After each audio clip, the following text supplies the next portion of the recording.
तुमच्या घराचा मुख्य दरवाजा फक्त ये-जा करण्यासाठी नसतो, तो प्रत्यक्षात सुख, समृद्धी आणि नशिबाचा प्रवेशद्वार असतो. पण तुमच्या घरात पैसा टिकत नाहीये का, किंवा सतत गरिबीची भावना येते, कारण समजत नाहीये, तर गुरुवारी किंवा शुक्रवारी हा छोटासा उपाय नक्की करा.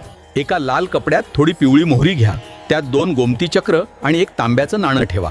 आता त्याची छोटी पोटली तयार करून घट्ट बांधा. ही पोटली मुख्य दरवाजाच्या चौकटीला बांधा, दिसेल अशी.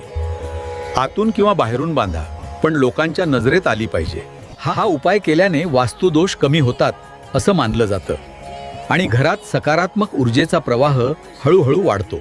पिवळी मोहरी नकारात्मक शक्तींना घराबाहेर ठेवते. गोमती चक्र माता लक्ष्मीला आकर्षित करते. ज्या उंबरठ्यावर हा उपाय होतो तिथे गरिबी थांबत नाही, अडकलेली कामे मार्गी लागतात आणि मन हलके होते. पण एक गोष्ट लक्षात ठेव, श्रद्धा आणि विश्वास सगळ्यात महत्त्वाचा.